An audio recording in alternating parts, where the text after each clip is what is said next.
I need to change my picture. I look like an idiot on my Skype picture. I don't know. You see that picture with the sunglasses? I do. I'm sorry. It's total frat boy. It's okay. Bow to your sensei!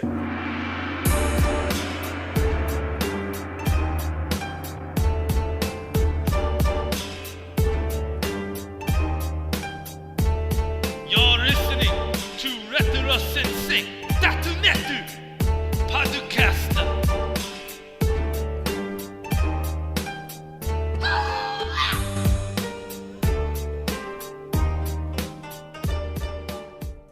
You're listening to episode 2 of the RetroSensei podcast, Comicon 2015.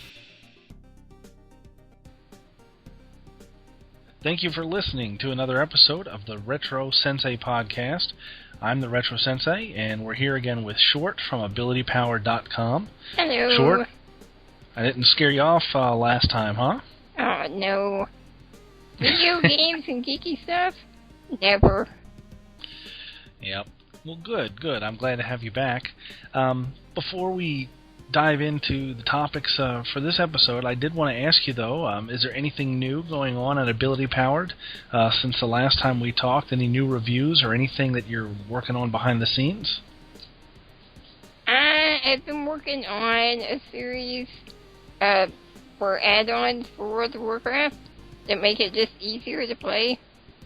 And I haven't gotten any new video as far as like review type things out.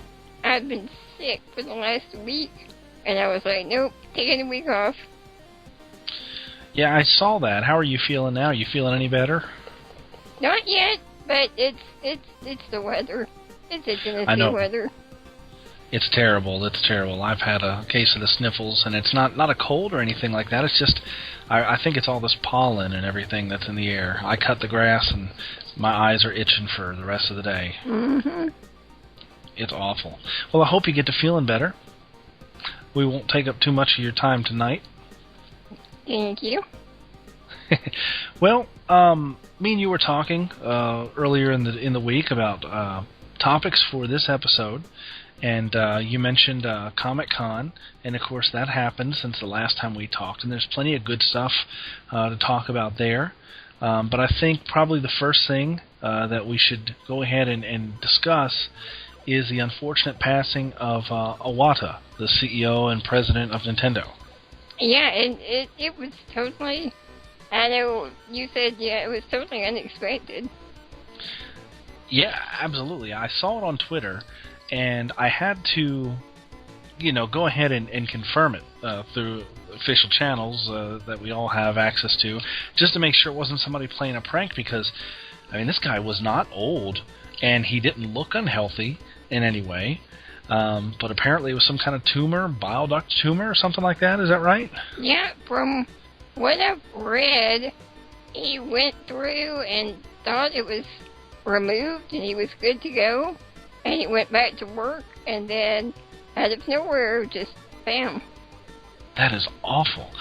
A lot of people may not be familiar with Iwata. A lot of gamers are, but there's a lot of people that just don't pay attention to those kind of things, because he was a behind-the-scenes personality to a large extent. But unlike a lot of CEOs and suits in organizations, he actually kind of had a unique perspective, because he was once a game developer himself. So he knew a thing or two about a thing or two. Right. Now, the biggest accomplishment really is, until the story broke of his death, and of course then you learn everything about the man.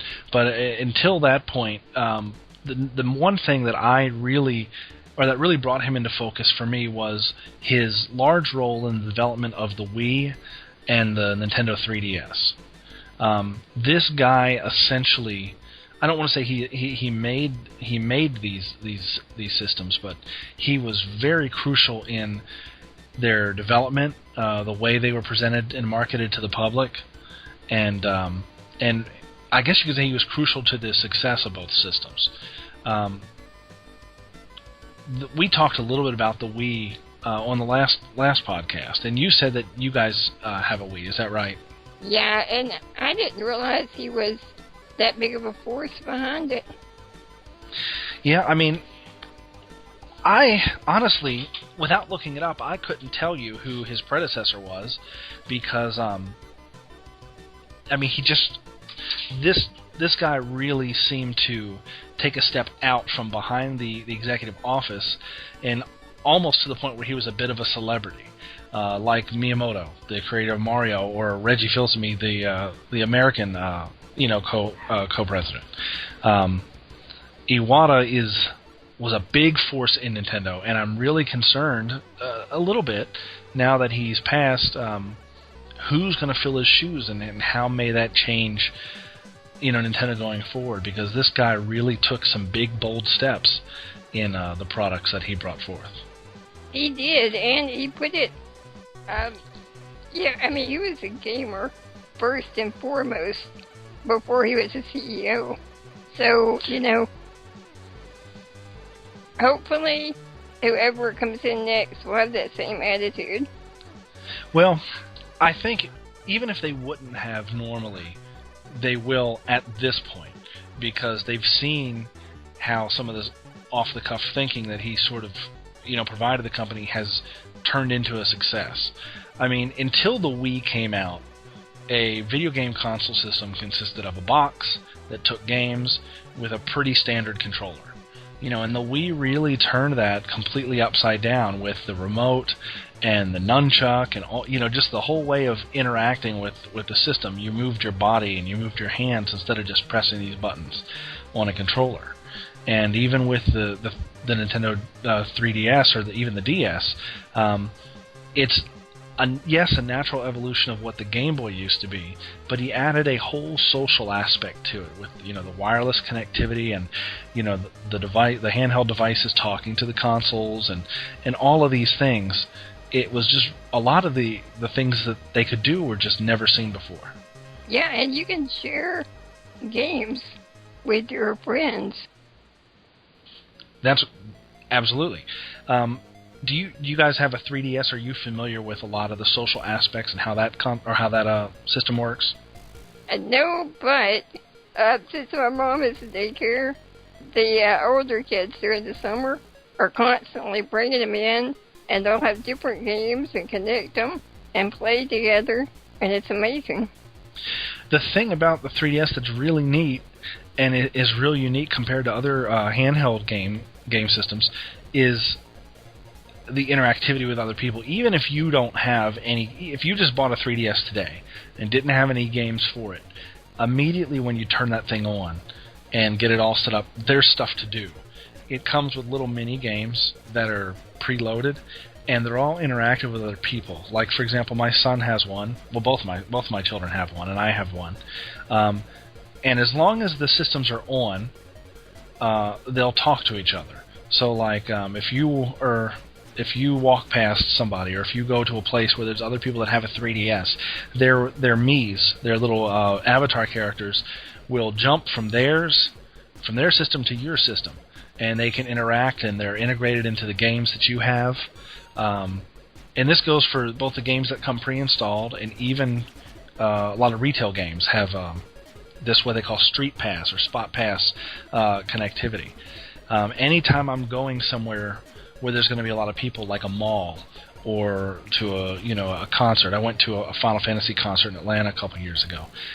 My son is always asking me to take his 3DS with him or with me, so that he can collect all of the other people who may have one in the vicinity. Wow. It's a really neat thing, and chances are, like you said, your mom runs a daycare. A lot of these kids every day when they get home, they probably are pinging each other, and it's really cool. And I've never seen another developer or another system that has that level of connectivity. But when you connect to people like that, it makes the gaming better too. When you do get to you get to play with other people that you've met, or see other the Mii's that pop up. Yep. And talking about the Mii's in the games, like for example, on the 3DS, there's a little mini game that comes built in where your character is sort of going through these rooms in a dungeon, and every so many rooms there's monsters that they have to fight. Okay, and some monsters have weaknesses to certain types of abilities, and in this game, your abilities are determined by the color of the shirt that your Mii has on it. So, for example, I may be stuck in a room with a certain monster, and to get past it, I need to have other players who are wearing a yellow shirt, for example. So my son's always coming in here and saying, "Dad, can you change the shirt to be white? Because I need the white magic to get through this dungeon." Wow. And it's cool because Nintendo, even if you don't go out and collect a lot of people or tag a lot of other 3DS owners, every now and then Nintendo sends people through their service, like through the internet, and they always have a special like aura about them or whatever, and they always have all the coolest puzzle pieces or all the best abilities or whatever you need to boost the game. So he always looks forward to special events or announcements from Nintendo that are fed through the 3DS, and yeah, that's just another example of that. Those type of things, Iwata pretty much had. I don't want to say he was single-handedly put those ideas in there, but he really had a large part of it, and I think Nintendo has lost a really talented member of their community. Yeah, definitely. I mean, the Wii is the same way. I mean, it's just more fun with more people. It really is. It's a social console. And Nintendo is really, even today, they're really the only company I see that's taking some of these bold risks. Like a lot of the consoles today, they have social features, like the PS4, but most of these things are limited to, sharing screenshots. You can hit the share button and upload a picture or video to Twitch or to Facebook or something like that. I still don't really see, aside from friends list and multiplayer games, I really just don't see this random interactivity between people like you see with Nintendo. So it's even today, it's with this internet age that we're in, Nintendo really is still unique with this, and I feel that's one of their biggest assets right now. So I'm interested to see what happens in the future. Yeah, I'm definitely hope that they're going to hang on to it, because, I mean, that's what's keeping Nintendo. Yep, it's true. And even though Nintendo has recently announced some changes in some long-standing policies. For example, they're about to start moving into the mobile market a little bit. They're going to be developing games for iPad, iPhone, and things like that. And that's something they never previously would have touched. But Iwata even kind of gave his blessing on that. I think that change of heart as far as third-party platforms really, he had a hand in that to an extent. So it's going to be interesting, no matter what happens, no matter who takes over, to see what directions Nintendo's going to go. And I think it'll be obvious before long. We'll see, what aspect he was really playing behind the scenes once they get some new blood in there. So yeah, definitely. But enough of that topic. We don't want to dwell on that too much. Comicon. Comicon ended not too long ago. Now, I'm sure you didn't attend, did you? No, I did not. I stayed here. I didn't either. I'm terrible. I don't even know where it was at. Was California or something? Is that where it is? I really don't even know. I think. Pretty sure. I don't know, because if I know I'm not going to go, I don't bother to pay attention to a lot of those things. But this year's Comic-Con, of course, it is more than comics, and it has been for a long time. But this year's Comic-Con really did sort of kind of come home to comics, because even though a lot of the big news that we want to discuss are movie or film related, the trend in movies these days is comic books, man. I mean, we just saw Ant-Man the other day, and it was awesome. We loved it. And I think you said was it you I was talking to on Facebook it was me. You said that's real? I did. Real? I thought I'd seen some trailers on TV, and I thought they were spoofing. I said, there is no way that this is This isn't Marvel. It's kind of like one of those redneck adventure things. They're spoofing it. Well, you hear Ant-Man, and it doesn't exactly get you excited. I mean, it doesn't sound like something that you'd be interested in. I don't. I mean, it's a superpower like shrinking and invading your kitchen at night. I don't know. Well, I never read Ant-Man comics as a kid. I don't even know if there were any. I'm sure there were, but I never read them because if I saw Ant-Man sitting on a shelf, that's not really something I'm going to be inclined to pick up. But I tell you, Disney, of course, they own the rights to Marvel movies on film for the most part, with a few exceptions. Everything they have put out has blown me away, and Ant-Man is no exception. Ant-Man is one of the best ones I've seen so far. You have to check it out. Everybody I've talked to that has seen this movie absolutely loved it. And I was still sitting here going, so this is real. Oh, it's real. Now, the movie is comical compared to some of the others. It's got a lot of comic relief, but a lot of them have lately. Have you seen Guardians of the Galaxy? No, I haven't. Oh, this is plaguing me so bad. One of my brother's best friend has it on DVD. And he keeps promising to bring it over, and he keeps forgetting it. And it's got to a point now where my girl is just making fun of me. Oh, that is terrible. It is a great movie, and it's full of humor, but it's not ridiculous, if that makes any sense. You know what I'm saying? But it's another example of how Disney and Marvel, this combination, seems to have a way of putting things out and making them awesome. It doesn't matter what it is. Because, I mean, Iron Man was the first movie in this Marvel Cinematic Universe. And I never cared about Iron Man when I was a kid. It just didn't interest me. A rich guy with a suit of armor. Same, but I love that movie. That movie is amazing, and now I like Iron Man. Same with me. And I'm sure that when you get the chance to see Ant-Man, you'll feel the same way. It was just a great movie. My kids liked it. My wife liked it. I would go see it again if I wasn't trying to stretch the money out until next payday. You know what I'm saying? It was fantastic. I can't wait to own it. And so with this huge success that Disney and Marvel have had, of course, we now have some, well, I guess you can say, copycats starting to pop up. DC is trying to do the same thing. Now, DC had some really big success with the Dark Knight movies, the trilogy of Christian Bale Batman movies that came out a few years back. Those were great films. Yeah. I don't know anyone that didn't like it, that saw it. But yet, they're kind of, what DC is doing now is they're sort of starting with their own cinematic universe. So they're sort of rebooting everything again, Batman and all that included. They came out with a Superman movie a few years ago that I enjoyed. It wasn't the best Superman, or it wasn't as good as I would have liked a Superman movie to have been. I'm still kind of partial to the older movies with Christopher Reeve from the 80s, but this is definitely a modern version and a decent film.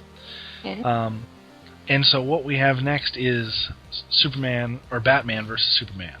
It's sort of a sequel to the Man of Steel, with adding Batman and some of the other Justice League characters into the mix. And, of course, I'm sure you've heard who is playing Batman this time. Oh, yeah, Affleck. And what do you think about that? Are you an Affleck fan? At first I was like, this is totally going to kill Batman. But at the same time, Affleck really loves his comic books. I mean, he hangs out with Kevin Smith, Mm-hmm. So, I mean, maybe, even though, you would think he'd make a goofy Batman, maybe just the love of the characters will be enough for him to just totally nail it. I hope so. I'm going to give the movie a fair shot. Like, I like Ben Affleck, okay? I mean, like you said, he's in a lot of Kevin Smith movies. I love Kevin Smith movies. Kevin Smith is a huge comic book guy. And so I have a feeling that Affleck is definitely going to give it a serious shot. He looks the part. He looks like Bruce Wayne. And the trailer for this movie that I've seen, the Batmobile in this movie reminds me a lot of the Batmobile from the Dark Knight movies. It's very realistic, I guess, is what I'm trying to say. It doesn't look all hot rod and over the top like they have in the past. So I'm kind of being cautiously optimistic about this movie. I just really want to see how it's going to go. Of course, when we're talking about Batman, there's another movie that is also coming out that's going to be in this new DC cinematic universe, and that's the Suicide Squad. I don't know how familiar you are with the Suicide Squad. It's a bit obscure if you're not a big DC fan. I don't really know that much about the story, but Jared Leto. That's right. I mean, whatever character he is playing is pretty terrifying compared to him. You don't know who his character is? No, I don't know any of the characters from there. But you've seen Jared Leto Yeah. In costume for this movie, right? Yeah, the trailer. Well, let me tell you who he is. That is the Joker. See, I mean, he looks so disturbing. You don't even look like the Joker at this point. It's just terrifying. Yeah. I think they're trying to go for a realistic, sort of thing, a non-comic book character. And again, Leto is really what's got me most worried about this movie. He's a great actor, and I have no doubt he's going to be a very psychotic type of Joker. But the tattoos, like the jailhouse tattoos, and the crowns on the teeth, I don't know what all that's about. Yeah. I worry they might be overplaying their hand there. But just to sort of give you an idea, what the Suicide Squad is basically a bunch of bad guys that have been captured, they're imprisoned, and these are like the worst of the worst. And so some government agency gets the idea that, hey, we can use these guys to our advantage. We can make our own sort of like secret squad of not so much assassins, but when we need dirty deeds done, we have a group that we can call. And in the comic books, they're basically wired up with like these chips in their brains, where if they don't listen, boom, they explode. And so they're sort of forced into unwanted servitude. And so that's what we have here with the Suicide Squad. And so, I don't know. That, to me, looks like it might be better than this Batman-Superman movie that's coming out. Because I like Will Smith. He's in it. Yeah. And there's some other good actors in it. I'm curious to see how the Harley Quinn character translates to film. I've never seen a live-action version of that character. But yeah, that Joker's kind of got me concerned. So yeah, I'm not feeling that that's the Joker. But of course, I mean, in my head, there are only two real Batman, and that is Adam West and Michael Keaton. So that's kind of the era of Batman that I'm kind of attached to. I do like Michael Keaton's Batman. I waited in line for that movie to come out. I think that was, 89? Yeah, it was way back there. It was a while back. I lived in Japan when that came out, and I lived on an Air Force base, and we had one movie theater that had one screen, okay? And they wouldn't let you in the theater until it was time for the movie. And so there was always a line out front. And when Michael Keaton's Batman came out, that line wrapped around the building about 3 times. I was in line for like an hour and a half. I barely got in to see that movie. And it was fantastic. I love that first Keaton Batman. And the second one was okay, but the rest of the Batman movies in that series with Val Kilmer and George Clooney, I didn't care much for. Yeah, I didn't either. But yeah, I did like Keaton. Adam West is that old Batman TV series. My kids like it, but that's a little too hokey for my tastes. Oh. But a lot of people enjoy it, and I do see the draw in it. It's just when it comes to comic book movies, I do sort of like the more serious ones, as a general rule. So yeah, we'll see how Affleck does. Are you going to go see these movies, or are you going to, or I should say, when they come out, do you plan to watch them, or just not enough interest there for you at all? Probably not in theater, but definitely when they, come on to DVD or streaming. Now I know when it comes to theater, I'm assuming that you don't go out to the theaters much. But I have a feeling December may be different. Is that right? I will be there at midnight. For Star Wars. Yep, I did it the last Star Wars movie. If they have midnight showing this time, I will be there. That is I have a friend who's a Star Trek fan. He enjoys Star Wars, but it's just not his passion. Star Trek is his passion. But he even sent me a text the other day, and he says, my prediction, Star Wars 7 is going to break all records for opening night and movie attendance. I wouldn't doubt it a bit. Everybody is so pumped for this movie. I already have vacation booked, I'm not going to lie. I've had it booked since January. Wow. That's impressive. I grew up with Star Wars. One of my earliest memories, one of my earliest memories is being in the movie theater at the end of Empire Strikes Back. Now, when that movie came out, I was only like 2 or 3 years old, so I don't remember seeing that movie in the theater, but I remember being asleep in a movie theater and waking up at the end. The last scene where Luke is staring out that window at the galaxy and the music, hits. I remember that vividly. And I remember my father taking me to see Return of the Jedi a few years later. I love those movies. I played with the toys. I had, all of the ships and all of the play sets and everything. Star Wars was my youth. I loved it. Did you see any of those, the original trilogy? Did you get to experience any of those in the theater? I did at the drive-in. I remember it must have been, Return of the Jedi. I was like 5. Yeah, that would probably have been Return of the Jedi. Yeah, Return of the Jedi. So I remember coming home, and I was just paranoid of Darth Vader. So hardcore that night. It's whoa. Because I was the worst bad guy I'd ever seen.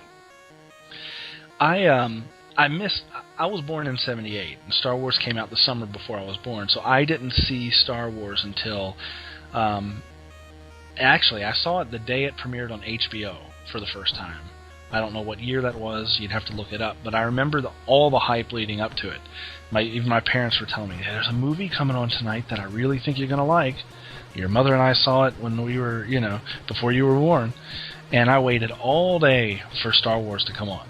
And it was probably the best thing I had ever seen at that point in my life. It was amazing. It totally floored me. I had the books, you remember back in the day, the little records that came with the books, and you'd listen to it and it would beep? Too.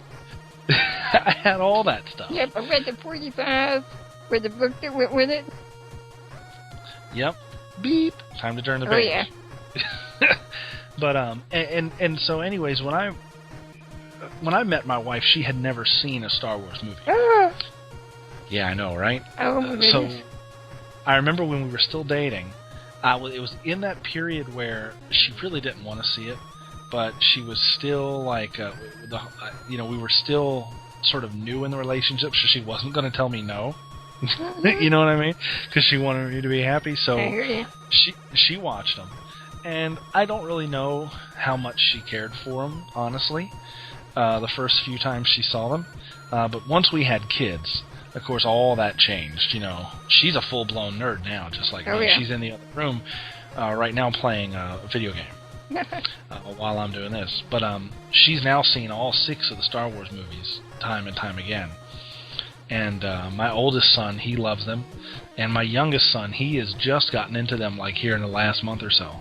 So I'm real excited to be able to take my kids to see Star Wars. Yeah, I took my little brother.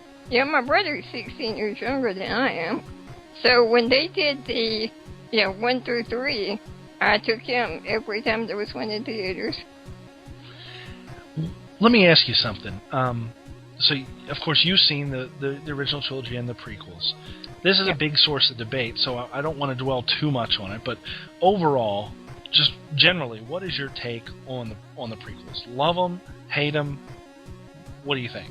I think Jar Jar should totally not have been there.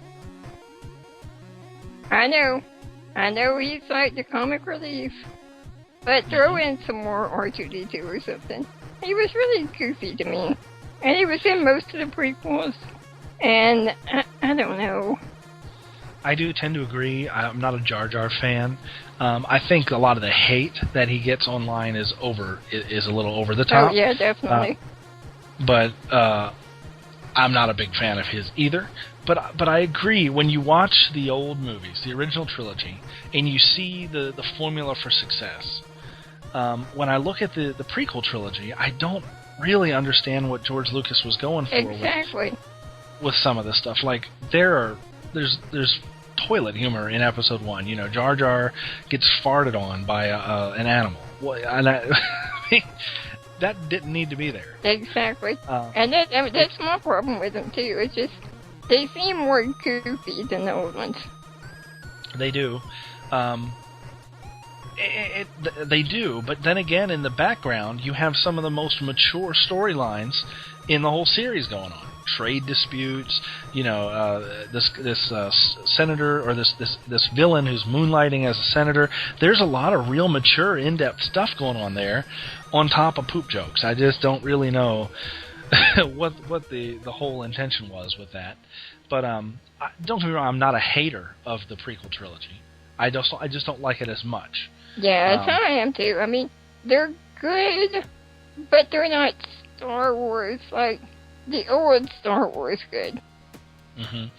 To me, Episode 4, 5, and 6 will always be the original Star Wars story. Preach it, preach it. And that's why I'm so excited about this new movie that's coming out. More so than I was for Episode 1, 2, and 3. Because when I was a kid, I always asked my dad, I was like, why did they start with number 4? Are they ever going to make a 1, 2, and 3? And I always go, I don't know. That's just the kind of guy he was. And so when 1, 2, and 3 came out, I was super excited because I finally get to see this. But as excited as I was for those, I'm even more excited for this because this is a real sequel to what I know and love as Star Wars. I have waited for this since I was a child. Me too, and I'm really nervous. I hope it's as good as what I'm expecting it to be.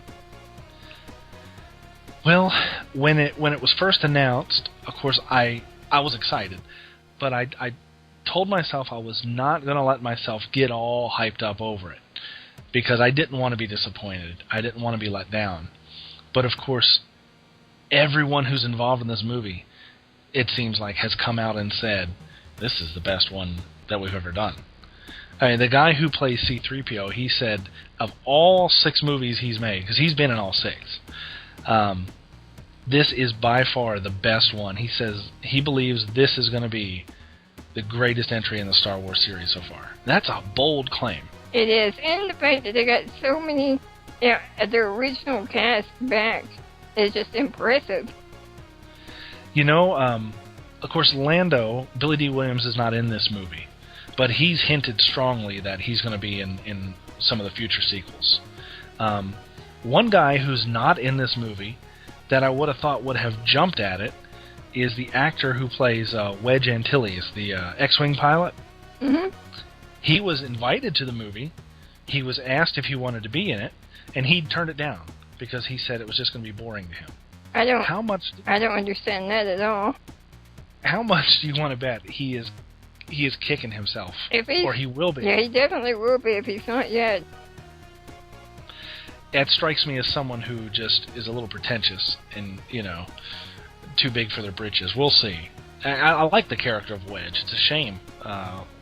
But I think with this other character, they've got another character, Isaac Oscar's playing it, and he's sort of replacing Wedge Antilles a little bit as this X-Wing pilot. So we'll see. We'll see what they do. But yeah, all the main characters, like you said, are back. We've got Luke, Leia, Han Solo, and I totally didn't expect Harrison Ford to get on. I was kind of worried about that. I didn't expect him, or I didn't expect him at all. But it really seems like if you watched any of the Comicon interviews, he seems to be into it. Well, I mean, he's Han Solo. He should be.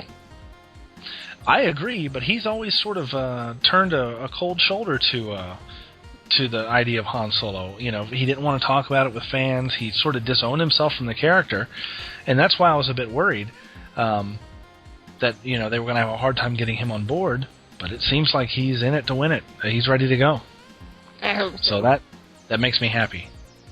That makes me happy. So, speaking of Star Wars and Comic-Con, I don't know if you know, but there are a huge number of Star Wars comic books that are out right now.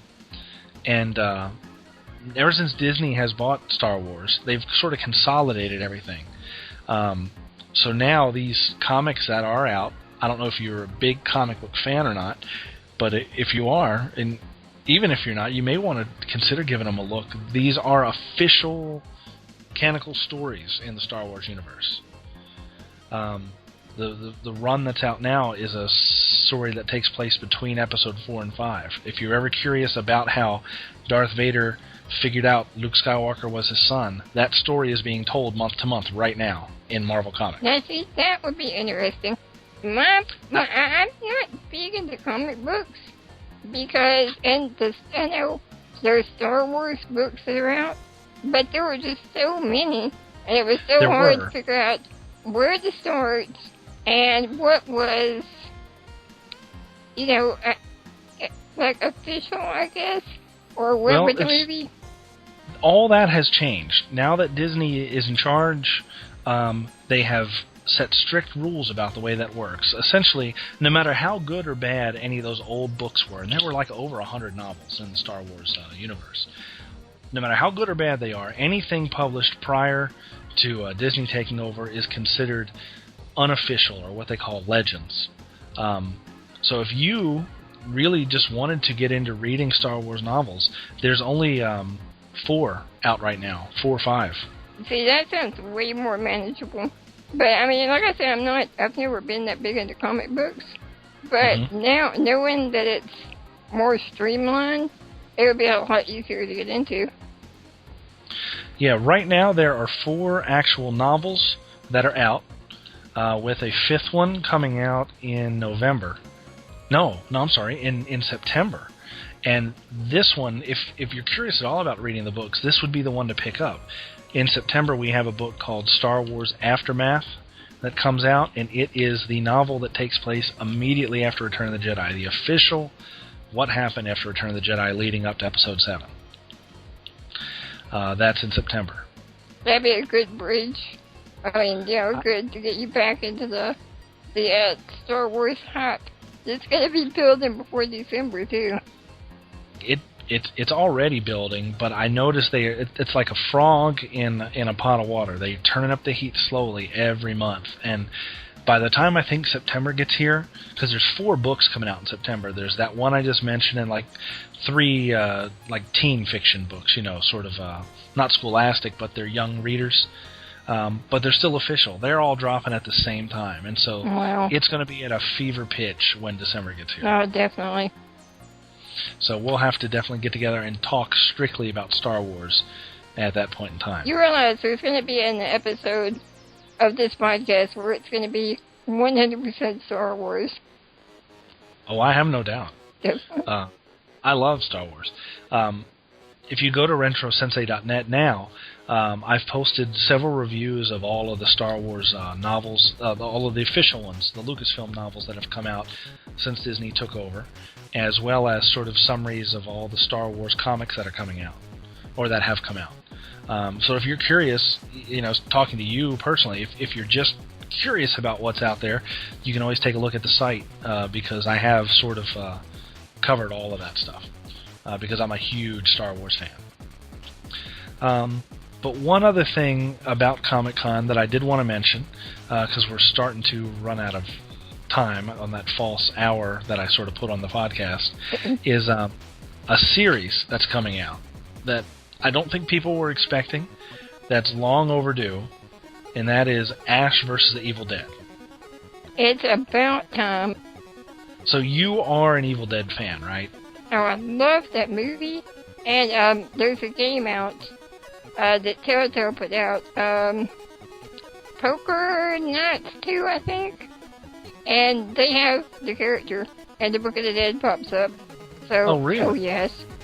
It's great. Well, tell me a bit about. I'm curious how a young lady like yourself gets interested in the Evil Dead. Tell me about how that was introduced to you and your experience with those movies. I have no idea how, like, the first time I saw it was, but I mean, I'm a huge nerd, so that's right up my alley. And I remember seeing the book for the first memory of the book, and I was like, oh, that's amazing. And it's goofy, it's fun, it's a great movie. I like them all. It's interesting. The first movie, called The Evil Dead, it was filmed really low budget by Sam Raimi, who's actually the guy who made like the Tobey Maguire Spider-Man movies. I don't know if you know that, but he's the guy who made The Evil Dead. And it was filmed right here in Tennessee, in Morristown. No way. You and I are both from Tennessee. Yeah, it was filmed in Morristown, in the woods, a little cabin, which no longer exists, by the way. It's been burned down and destroyed. But there are people, fans of that movie, who make pilgrimages every year to Morristown, Tennessee, to try to find the spot where they filmed that movie. It's a cult classic. It's crazy. And like I said, the only thing that's left of the cabin is part of the fireplace. And so the big thing for people to do is go and like try to pull bricks out of the fireplace and take it as a souvenir. Oh, no. But we have The Evil Dead, which is a real horror movie. It's cheesy, and it's old, and it's low budget, but it was a true horror movie. But then we have The Evil Dead 2, which is sort of a remake of The Evil Dead with completely crazy, zany, ridiculous humor. And then we have Army of Darkness, which is the entry that most people are familiar with. That's where the character of Ash really sort of comes out and plays. That's my favorite. The one. Yeah, that's everybody's favorite. And it was a cult hit. I don't know that it did well in the theaters, but everybody has seen it on video since then, and I don't know anybody who doesn't like it. And fans have been asking for a sequel to Evil Dead, or to Army of Darkness with Bruce Campbell, ever since this thing came out in the early 90s. And we are finally about to get it this fall on the Starz Network, with Bruce Campbell in his, middle-aged glory. So, what do you think? Do you think they're going to do it justice, or? Well, I've seen the trailer for the show, and it definitely matches the Army of Darkness style of humor. With just, like I said, with the humor and just sort of the way that they're approaching it, but it also really has some of that weird, gross special effects that you would see in Evil Dead 1 and 2. So I really think they're going out of their way to try to please fans of the series as a whole. But only time will tell. We'll just kind of have to see. That's what I'm hoping. I'm being cautiously optimistic. I don't have Starz right now, but I'm going to get it so I can check this show out. Oh, yeah. I'm not a big horror movie fan, just generally. I mean, I enjoy them, but not like some people do, But I do like anything Evil Dead. And so I'm definitely going to be watching this. I like Bruce Campbell anyways. He's funny. He's hysterical. He was in a movie. I don't know if you've seen it. If not, I'll have to mail it to you so you can watch it. But he was in a movie called Bubba Hotep. Have you ever heard of this? I've heard of it, but I have not seen it yet. He plays Elvis Presley. An old, fat, aging, nursing home-bound Elvis Presley. Who takes it upon himself to defeat a mummy who is sucking the souls out of people in a convalescent home. Well, see, that sounds like a winner already. It is great. I made my father watch it not too long ago, and he gave it back to me with sort of a half frown, and he goes, "That was interesting." But if you get the chance, watch it. I don't think it's on Netflix, but definitely if you see it, it's an entertaining hour and a half, to be sure. It doesn't sound like it would be boring at all. Well, that's just another thing that you and I will have to sort of compare notes on when it comes out. I'd love to hear your take on the series. And if there's any way possible, getting back to Star Wars for a minute, you and I should try to meet halfway or something, and we need to see this together one of the times that we see it. I would love to do. Lord knows we're both going to go watch that thing at least 5 or 6 times. Like I said, I've got vacation booked, and starting in September, I'm going to start setting aside about $30 or $40 a paycheck, and that's going to be my Star Wars fund. I'm hoping to have about $300 to blow on Star Wars when December gets here. Okay. So, tell me the truth. When the toys come out, you're going to own them, aren't you? No, I'm not a toy guy. I'm so disappointed. I had them when I was a kid, but I played with them. It kills me, though. I wish I could go back in time, because I had this robot called IG-88, who apparently, for some reason, is one of the most rare Star Wars toys in the world. If you have this guy unopened in a box, it's like tens of thousands of dollars. And I had that guy. Wow. But I don't know. If I had a lot more money and a lot more room in my home, maybe I would collect the toys. I just don't have the disposable income to spend on that kind of stuff. I can't resist the Yoda. Well, now a few, yeah. I mean, definitely. My kids have these little bitty toys. Galactic Heroes are called, and they've got all the Star Wars ones that came out. But yeah, I mean, I may buy a Yoda figure or whatever strikes my fancy, one or two. But I can't collect. I can't have shelves and shelves of toys. I just can't. Not with 2 kids and the job I have. I wish I could. I just can't afford it. Yeah, I try to keep myself from buying all of them. But Yodas, that's my thing. If I see a Yoda that I don't have, I usually pick it up. So do you have a collection of Yoda stuff? Yeah. That's what you're into? That's my thing. Yoda bed sheets? If they had Yoda bed sheets I could still find, and I think they did at one point, I would have them, but they just can't find any current. Yoda bathroom slippers? No. I have Yoda. Yoda bobblehead. I have, I think I got the Yoda, old board game. Something about Digable. I've never seen that. I have it. And it's a board game like Monopoly, but it's... Yeah, but Yoda had his own board game. Wow. That is going back. Well, see, now I know what to get you for birthday. Anything Yoda. I'll keep that in mind. Yeah, I'm going to make it my goal to get you some Yoda slippers. So I can rush around the house saying, do or do not. Oh, boy. Yoda and Grover, that voice. It kills me. It's the best. Well, I want to thank you again for setting aside some time to talk to me tonight about all this cool, nerdy comic book stuff. I know you said you're not a big comic book fan, but everybody likes movies, and everybody likes nerdy movies. At least me and you do. Oh, definitely. And listen.